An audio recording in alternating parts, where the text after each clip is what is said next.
Kaduna State Assembly today indicted former governor of Kaduna State, El-Rufai, of money laundering and abuse of office after a hard-out committee submitted its report on the investigation of the activities of the past government. And they're asking that the former governor should be probed and prosecuted. The members of the House of Representatives have frowned at some of the attacks the members over the wages in the current debate over minimum wage. Some members in the federal parliament insist government should hasten work on the negotiation.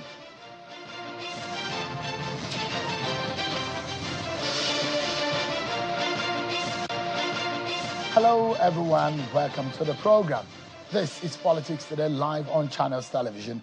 I'm Sean Wakimbalo here in Abuja.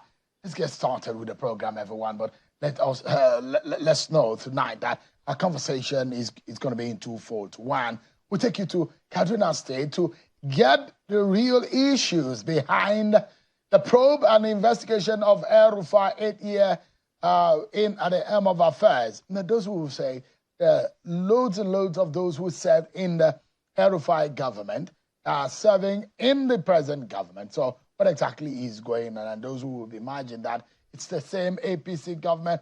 Don't forget that weeks ago, Governor Ubasani had come out to say the state finances is in a mess because of the kind of liabilities and the debt that has been incurred by the past, left behind by the past government, incurred by this present government, and how it's struggling to make ends meet for the people of the state. And so there was a decision to set up a hard-out committee to investigate the activities of the past government. Now they are done with that investigation to probe the El-Rufai administration, and they have come out with their own report. But does this report mean indictment? Does it mean what in the eyes of the law? Where do they go from here? But also, we're hearing from former Governor El-Rufai, and we will give you his reactions to these issues. And then we'll talk about the national minimum wage. The tripartite committee, they've resumed work. Don't forget, they have just 1 week, and that is the ultimatum that the Labour had given federal government to resolve and come out with their own figures. Hopefully, they will be able to achieve all that. We'll be bringing you all and more tonight on the program. But quickly, let's serve you with some of your political roundup stories.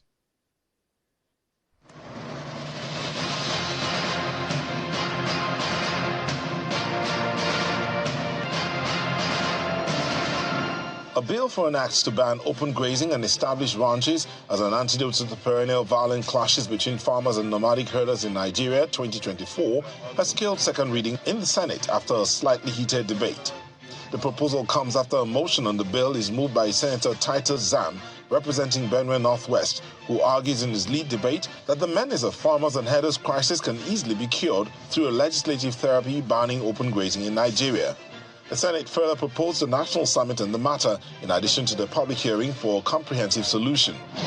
The House of Representatives has called on the federal government to redirect the focus of its negotiations with Labour from fixing a minimum wage to fixing a realistic living wage in line with current market realities. The minority leader, Kingsley Chinda, urged his colleagues to speedily amend the minimum wage bill as it did with the national anthem, adding that if President Bola Tinubu refuses to assent to it, he should be overridden by the National Assembly.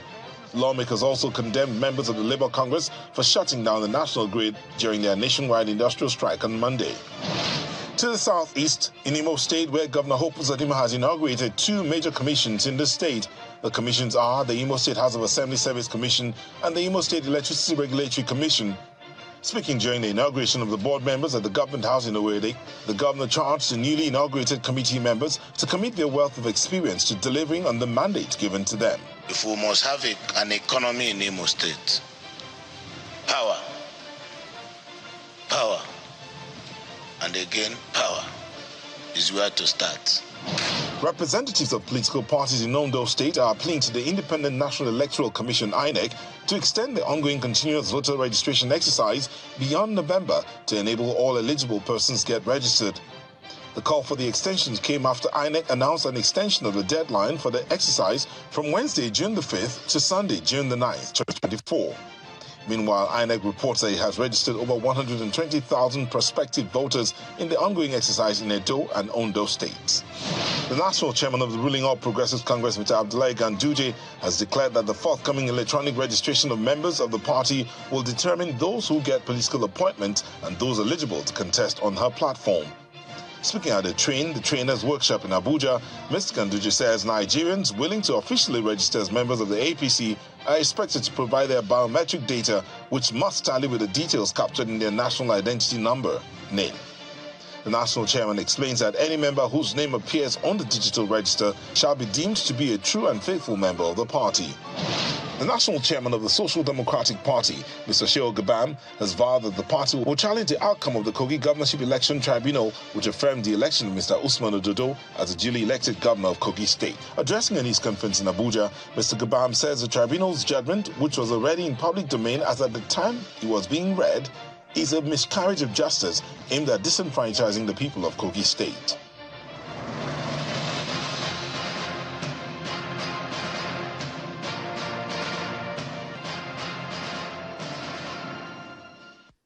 Thank you so much. Let me take you to Kaduna first and foremost, everyone. The ad hoc committee set up by the Kaduna State House of Assembly to investigate all finances, loans, and contracts awarded under the former governor Nasir El-Rufai has submitted his report to the House. And today they presented the report during plenary.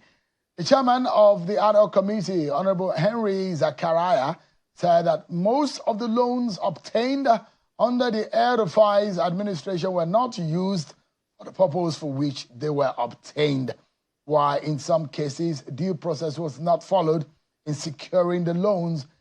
And the reports were being received by the Speaker of the Kaduna State House of Assembly, Honorable Yusuf Liman. He says that a total of 423 billion naira was siphoned by the El-Rufai's administration. That's half a trillion, isn't it? Almost half a trillion, 423 billion. That's less than 100 billion less of half of a trillion, yeah.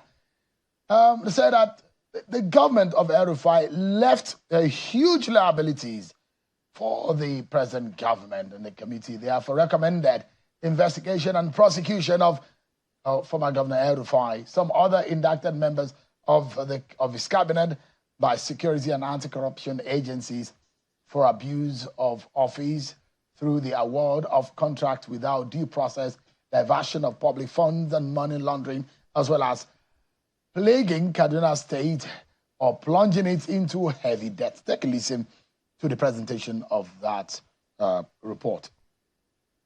The governor of Kaduna State, between 29 May 2015 to 29 May 2023, as the Chief Executive Officer of the state, breached his oath of office contained in the 7th schedule to the Constitution of the Federal Republic of Nigeria as amended, and failed to exercise due diligence in the administration of the state, thereby indulged in plunging the state into unwarranted, unjustified, and fraudulent domestic and foreign debts over and above the total loans obtained by Kaduna State since 1965 to 1999, and majority of which were obtained without due process, Number two, reckless awards of contracts without due process and due execution, leading to several abandoned projects despite payments. Authorized humongous withdrawals of cash both in naira and dollars without records of utilization, and denied the state of the needed resources for development. That's Honorable Liman, the Speaker of the House of Representatives, the man who led the ad hoc committee who came about all of these reports. And part of the report states that a serving Commissioner of Finance under the Senator Ubasani government who occupied the same position in the Governor El-Rufai should be suspended. And so let's speak with the chairman of that ad hoc committee, Honorable Zakaria, who joins us virtually live from Kaduna. Thank you so much, Honorable, for joining us tonight. Thank you so much, Shell. I imagine that good evening. Yeah, good evening. I imagine that you are a returning member of the House, isn't it? No, I'm a first timer. You're a first timer. So some well. of the figures that you found out are strange to you. The reason why I'm asking that first question is that 423 billion naira looks like the way it was described in your report, money spent without appropriation.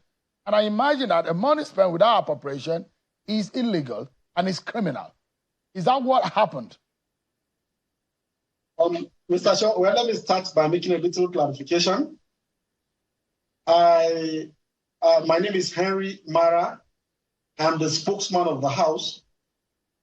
The chairman of the committee is Henry Danjuma, who is the deputy speaker. He is the chairman of that committee. All right. I am the spokesman of the House. So there's a commission of Henry. So there are Henrys in this case. So yes. So Henry Mara. Absolutely. Apologies for that mix-up. Henry Mara. Oh, fantastic. So, Honorable Mara, so if you can go ahead and tell us. Now, is it that these monies that you were talking, as presented by the chair of the ad hoc committee, were spent without appropriation? As a matter of fact, the 423 billion were monies taken directly from the purse of the government without any activity attached to it. That is why you will see in the report, we said that the money was siphoned. The Commissioner of Finance and the Accountant General withdrew 30 billion naira from the account of the State Internal General Revenue. They withdrew 1.4 trillion from the state government USD account. These monies were taken without any activity attached to it. So that 423 billion naira is the cash they took. And you cannot tie it down to any project. So that is one discovery on its own. Then we'll now come back to mismanagement of the funds in terms of project implementation. It's another case on its own. All right, so let's get straight. So it's interesting what we're hearing. Because one will wonder that in all of what happened in the 8 years of Governor El-Rufai, there are those who are serving presently in the government or in the cabinet of Governor Uba Sani. Did they appear before the committee when this investigation started? Everybody that was invited appeared, except for Mrs. Dolapo, the woman that headed the Kaduna Power Company. She's the only one at the moment we cannot trace her whereabouts, but every other person appeared and testified before the committee. So were they able to explain? Because when you say if there's a sitting commissioner for finance who also who served as a commissioner of finance under Governor El-Rufai, was he able to explain? Because he was the one who literally helped with with the assistance of the Accountant General of the state. These are the statutory persons who are saddled with the responsibility of dispensing and disbursing funds on behalf of the state. Were they able to explain how these funds were being disbursed, what they were meant for, and where they went to? Well, to start with, before we invited them, we recruited the services of professionals. We had audited reports. We have chartered accountants. We have lawyers. We have chartered project managers that were invited and brought upon to help us look at the documents. As a matter of fact, of course, they will try to defend themselves, but the records are very, very clear. For instance, there was a company they paid 82 million naira for. They paid the company 82 million naira and then they tagged it interest. Of course, that company is not a government agency. So what interest are they paying the company? So there are explanations they cannot give you. That is why we are now saying in our recommendation that the Commissioner of Finance should step aside from the office to allow for proper and further investigation into her activities during her time in office. Because, of course, you cannot be a judge over your own case. She cannot be in the office while she's being probed. So she should step aside so that we'll be able to manage the process better based on the recommendations we gave in the document we submitted earlier today. Did the House or the committee invite Governor El-Rufai? Well, we invited people whose signatures are on documents, contracts, those who are direct dealing with our funds. Eventually, most of them will tell you they acted based on instruction from the state governor and all that. So we have made our recommendations and we have forwarded it to the executives and all other relevant agencies for further actions. At that point, it is expected that they take it up from where we stop and probably conduct further investigation from where we stopped, actually. Are you aware that Governor El-Rufai has since replied to some of the things that are being said or the report that is circulating?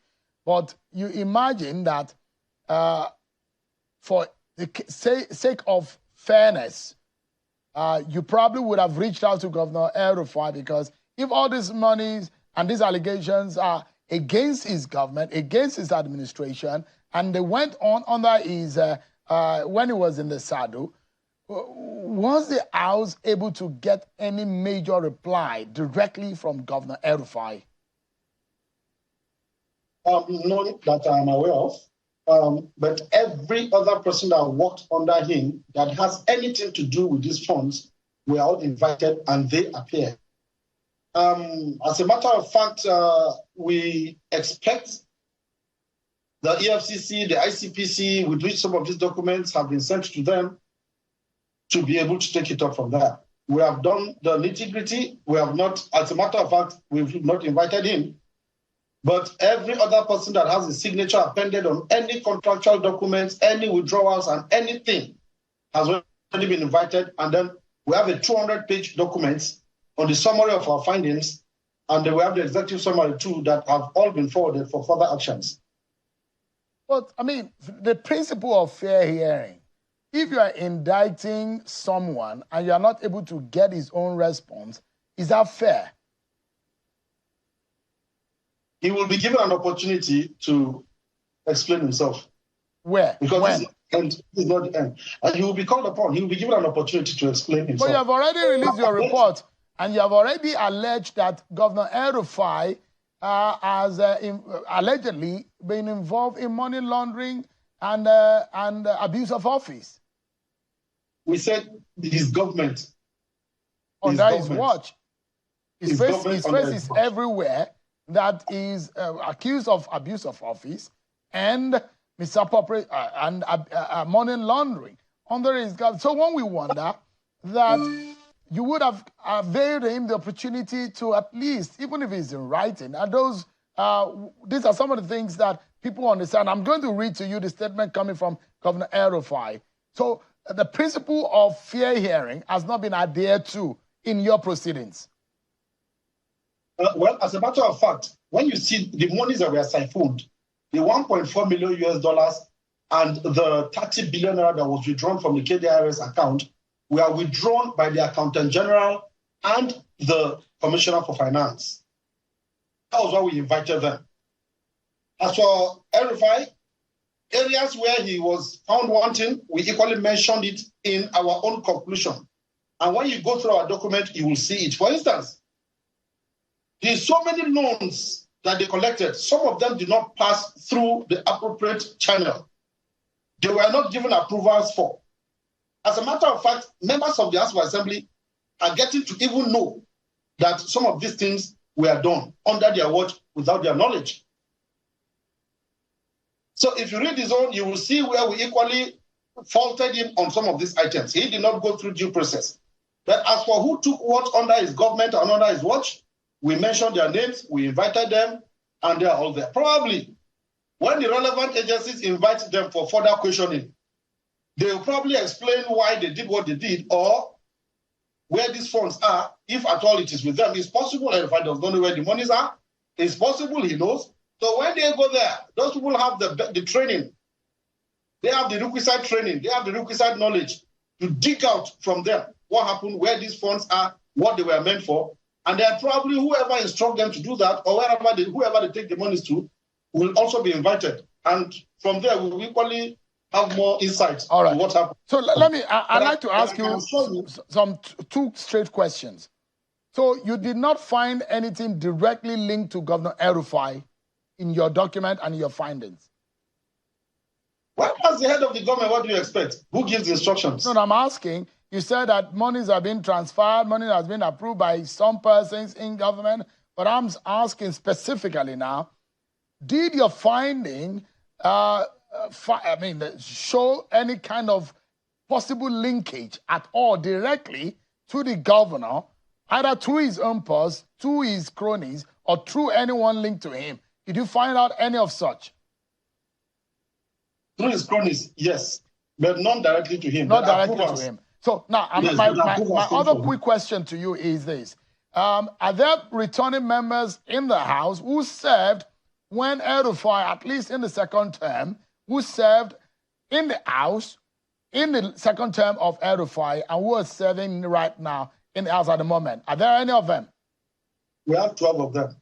12 of them. Are they saying that all of the monies being spent that is being unaccounted for were not with their knowledge? As a matter of fact, on the day this probe committee was set up, the then Speaker of the House of Assembly said they forged his signature on some documents, and he is not aware of most of the loans they take. And when you come back to the books of the House, there is no day you will see there's a resolution on some of these debts. There's no resolution passed on the floor of the House. So once there's no resolution passed, what it means is that the House is not aware of that transaction. And so, that is the situation. So as a lawmaker, I mean, we have seen and you read, you have gone through this process. Your summary in your head, it was that, or is that government was a government of corruption. Is that what you would sum it as? Sure, when you come to Kaduna and see the numerous abandoned projects, you will have no choice but to ask questions. So my question is that, would you say that the government of El-Rufai was a government of corruption? Is that what your report has found out? It's a government enmeshed in corruption. They mercilessly, recklessly looted Kaduna State dry. I can tell you that. Money they collected for project execution. All right. Let me allow you to listen. Without doing them. Yeah, although you didn't give El-Rufai opportunity of fair hearing as prescribed by our laws, but then let me allow you to listen to what Governor El-Rufai's team and Governor El-Rufai's thoughts are about what he has done. That statement was titled, El-Rufai led a government of integrity and competent governance. And part of that statement reads, and I quote, "We have not been availed of a copy of the report to which we would respond robustly whenever we obtain it. We affirm the integrity of the El-Rufai government and dismiss the scandalous claims being aired as a report of the committee. Malam Nasir El-Rufai is immensely proud of his record of governance and the legacy he left in Kaduna State. It is sad to see such a shameful departure from any notion of decency and fairness by a state legislature. We dismiss with contempt the claims being peddled in connection with the report." Spokesperson of the House in Kaduna, how do you react to this? Now, Sean, when you talk of integrity, you came on board from 1965 to when he was handed over power to. The total debt taken by Kaduna State government is in the region of $235 million. In the 8th year of his reign, he single-handedly took $758 million. By the time he came into office in 2015, the domestic debt incurred by the debt was completely wiped off. He came in, there was zero debt. And then they left behind for him monies that he mocked up through TSA worth about $34 billion to kick off his government with. Now, go back and check in his handing over notes how much he left behind as debt for us. How much he left behind as debt. And then the monies he collected to execute this project, if you come to Kaduna, over 60% of these projects are abandoned. And it will take Kaduna State 20 years to even complete what he left behind. So where's the integrity? These things ordinarily should raise questions from every common man on the street. That is why everybody's interested in this matter. There are several millions of dollars collected from African Development Bank, Islamic Bank, to execute specific projects that were never done. We are waiting for them. We are waiting his response. Let us see how they will shamelessly respond to these things. These are documents. These are documents available in public offers. That will be made available to the public. Yeah, so quickly, quickly because I'm out of time. I'd like to know, what is the next step now? I understand that you are inviting anti-graft agencies. Is it at the federal level or at the state level? Well, as a matter of fact, we have submitted our report to the state government. We have equally forwarded some copies to the anti-graft agencies. We as legislators, we cannot prosecute them. Unfortunately, there are relevant bodies to take it up from there. So I believe, and then these relevant bodies have the requisite training to dig up these issues, to analyze these issues better, and then to come up with their final conclusions. But I can bet you, those who contributed in fleecing our state will have no option than to be made to pay for them. All right. Because governance in Kaduna State today has become very difficult because we are paying back these debts. Unfortunately, he structured the debt to such a way that he never paid a kobo during his time. It was when he left, they started this deduction. And it is making governance very difficult. All right, Honorable Mara, just before we go, let me ask you, I've imagined that you're a member of the APC in Kaduna State, isn't it? No, I'm a member of the PDP. Oh, interesting. Do you imagine? Fortunately. Okay, so do you imagine, for those who say this is purely political, you see, do you think there is a sense of, it's a kind of political undertone to all of this that is happening? So it is a normal thing in Nigeria today where somebody commits a fault and is asked to answer for it, they will begin to color it with politics. If it is political, then we will run through the streets of Kaduna and show you all the abandoned projects left. In Kafanchan today, the road project they have been doing for more than 5 years. Till today, when it rains, you will see people falling off. Their projects are there. It is not political. All we're asking is accountability. Come and tell us the money you collected, what you did with them. Now, let me give you a shocker, Sean. The consultants the government hired during his tenure to help with the projects executed, they valued projects about 60 billion naira recommended for payment, but they ended up paying these contractors over 180 billion naira. The consultant valued 60-something billion, and you are paying contractors over 180 billion naira. Why? So if you go through our report, you will see contractors, we wrote down their names and monies they are supposed to refund back to the government as either overpayment or payment for jobs that were never executed. These things the documents are there. It is quite pathetic. Yeah. I'm smiling now, but of course, nobody is smiling in the state. Honorable Henry Mara, who is the spokesperson of the Kaduna State House of Assembly, thank you so much indeed for your time tonight. We do hope that maybe we would get former Governor El-Rufai to speak to some of these issues. These are weighty, heavy allegations against his government, against his person, and those who work under that administration over the last 8 years or so to come and explain how they spent all of this money. Thank you so much, Henry Mara, for your time tonight. Thank you so much for your time, everyone. And when we come back, a seasoned lawmaker will be joining us to speak on the issues relating to how the National Assembly is handling the issue of the minimum wage, the issues relating to the engagement between federal government and the labor, and the 1 week ultimatum given by the organized labor for government to resolve the figure of the national minimum wage. We'll be right back, everyone. Join us again.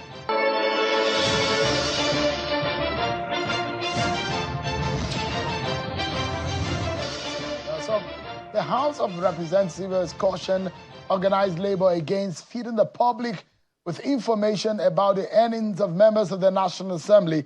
It's one that such acts could stoke public resentment against lawmakers and undermine the credibility of the legislature. The House also picked holes in the handling of the suspended industrial action by union leaders, describing the shutting down of the national grid as an act of economic sabotage. Members of the House of Reps at plenary today are asking for an expedited action in the agreement of the national minimum wage, just the way the national anthem was addressed. Take a listen to some of the members who spoke on the floor today. I will urge this House to please, with the speed with which we pass the national anthem, that we should also recall the Minimum Wage Act, reconsider it, and with that same speed, pass that act and ensure that we give the Nigerian worker a living wage in that act. That is the only way we can show solidarity with the Nigerian workers. We have the powers to make laws. Let us make that law. Let us pass it with the speed of light and allow the executive arm to either implement, assent, or refuse to assent. Where the executive arm refuses to assent, I think that will be the first call on this House for us to override, Mr. President. We actually have to criminalize the part where we shut down the national grid. Shutting down the national grid is killing the same people we are protecting. The primary job that we have is to protect lives and property. You cannot go under industrial action and kill people legally. Because shutting down the national grid, that was just one too many. I'm sure a lot of people died in the past few days of shutting down the national grid. My advice under this circumstance is that government should define their figure of minimum living wage to the Nigerian worker. They must define it. It's not just throwing 30,000, 40,000, 50,000, or 60,000. Whatever government is going to say on the figure, they should tell us how they arrived at that figure. So the meeting of the Tripartite Committee on Minimum Wage reconvened at the Nikon Luxury Hotel today in Abuja to continue negotiations over the new minimum wage for workers in the country. Don't forget that the Minister of Finance is giving that directive to ensure that in 48 hours there is a template that will be submitted to the President on how to go. Of course, the members of the representatives of the federal government, including the Minister of Finance, Minister of Budget, Minister of Labor, and all of them were at that meeting. But let's get a sense of this whole thing, what it means for this government, the Tinubu government, what some of the issues raised by members of the National Assembly and the way forward. I'm being joined by Senator Magnus Abe, an experienced federal lawmaker. Thank you so much indeed for joining us tonight. Thank you, Sheung. Thank you for having me. You saw some of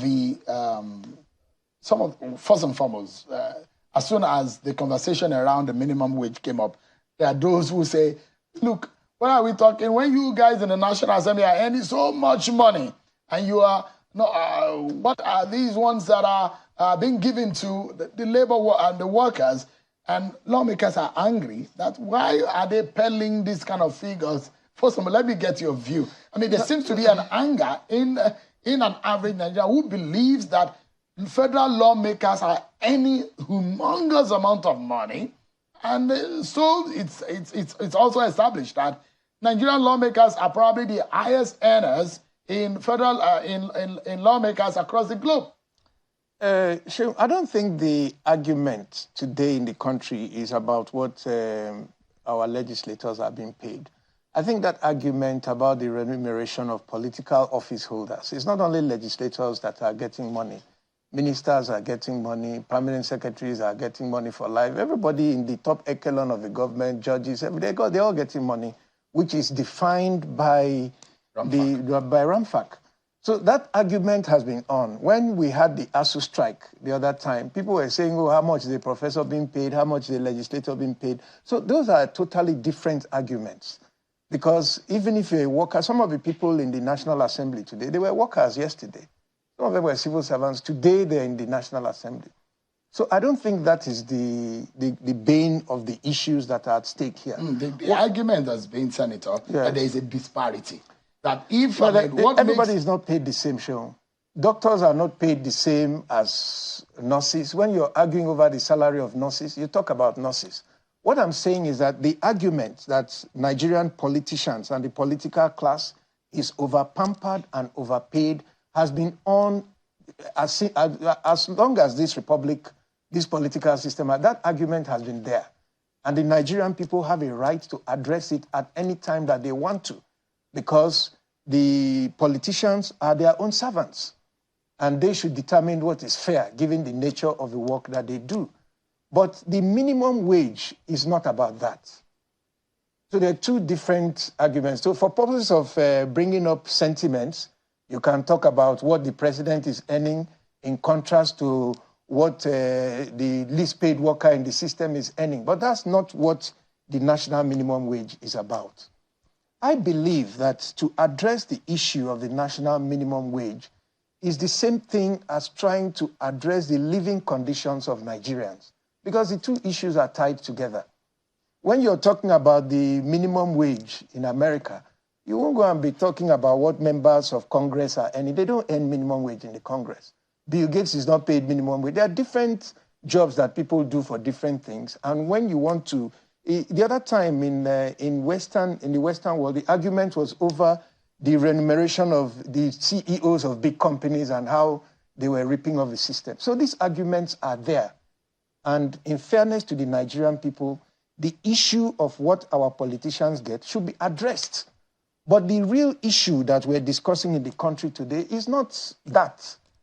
It is the minimum wage. How do we address what has become some kind of lopsidedness, that there are some group of people in the country who earn way too much compared to the wealth of the nation? There are those who believe that Nigeria is not as rich to have been paying its political class as much money and to embellish and take care of the life and the livelihoods of the politicians. No, I think that the truth of the matter, if I'm to speak honestly, what the legislators are paid, which is always what everybody talks about, is actually inconsequential when you look at the waste in the government vis-a-vis the work that the legislators are supposed to do. You were just discussing the issue of Kaduna State now and how much the legislature today is saying was siphoned out of the state. But if the legislator were doing their job properly at the time that they were on seat, that money could not have escaped. So if 12 of them were there. Yes. So what were they looking at? That's what I'm saying. That if they were doing their job, even if you paid them 10% of that money, and they were able to save all this money that they are now coming to say was missing, it will still be considered money well spent. I think in looking at this whole issue of the remuneration of legislators, let us first of all look at the value that the legislators bring. If they were actually doing the work properly, saving the Nigerian people money, making the government to work effectively, nobody will complain that they're overpaid, because the value they will bring will be way over and above what they are getting. I think why people are complaining is because this money is being spent, and most times the Nigerian people do not feel that they are seeing the value. The work of the legislator is not to do constituency projects. It is to make sure that the government works.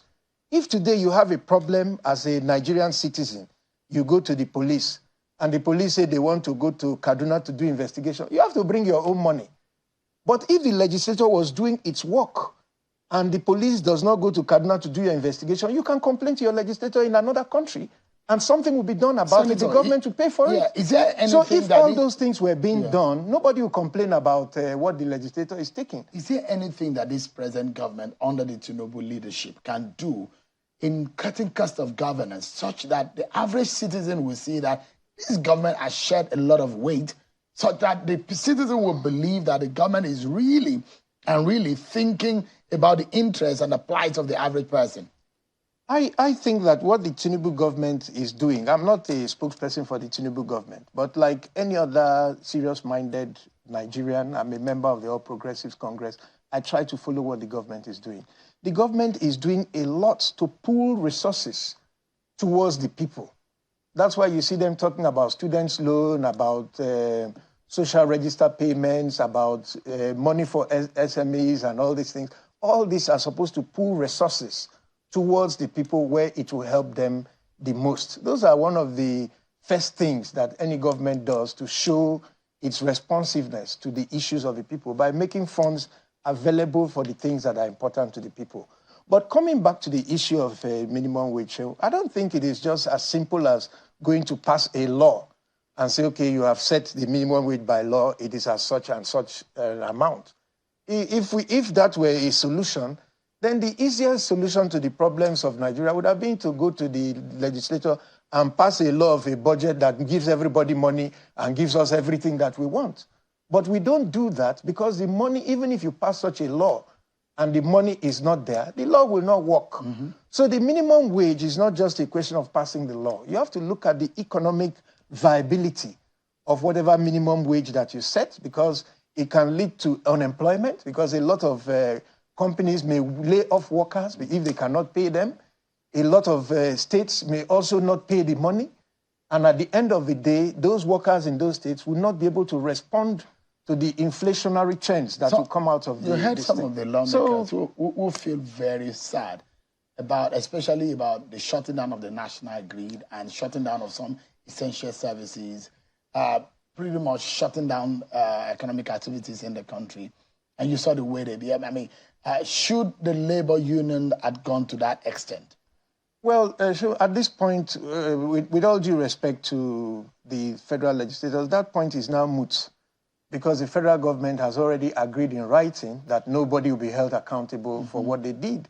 You know, like somebody was saying the other day, this thing is like a coup. If the coup succeeds, nobody is punished. If the coup fails, then people are charged for treason. And obviously the workers succeeded in forcing the country to listen to them and toe their line. So I don't think anybody will be punished for that. Yes, but I do agree that was way over the line. It has never happened in this country. And the national grid should not have been part of the strike or whatever. But at this point, that is no longer relevant, because the government has already, how would I say, pardoned or granted amnesty for all those offenses, as it were. So the real issue now is, how do we arrive at a wage that is livable? To me, like I've always pointed out, the Nigerian Labour Congress, and I don't want to be too hard on Labour here because I know that they also have their own pressures, but Labour cannot just dwell on money alone, because there is no minimum wage that you will pay that will enable every Nigerian to run his own transportation system, run his own electricity system, run his own security system, run his own educational system. I mean, it's just not practicable or possible. The government has to run some of these social services so that the wage that the worker now gets at the end of the day can actually help the worker and his family to live a life that is worthy of being a Nigerian citizen in the 21st century. How do we achieve that? That's the challenge. If you just focus on money alone, I don't think we will achieve that. All right. Let's take a quick break. And when we come back, I'd like to know the way forward, because after 1 week, and the Labour says they gave the government 1 week.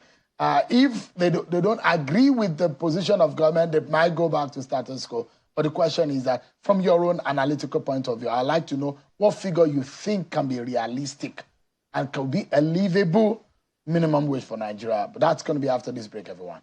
Join us again. Thank you so much, everyone, for joining us. Senator Magnus Abe has been speaking with us. Senator, it's indeed not a best of time for a government that came into office, which has met a mess of an economy.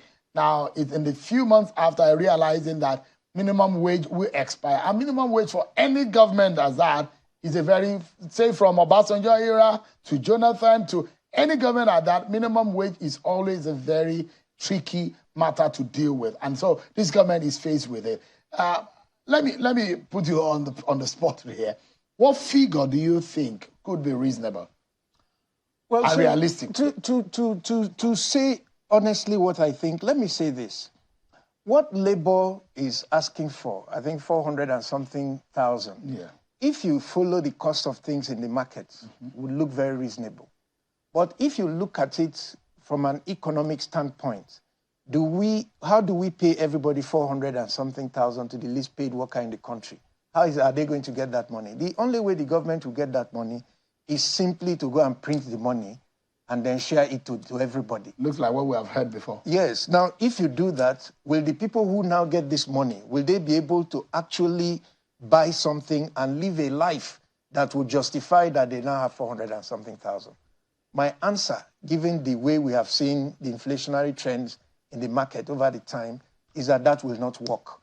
The worker at the end of the day will have a lot of money, but he will actually be poorer than he was before he was given that money. Mm. So I think the challenge for the government and labor is how do you balance it?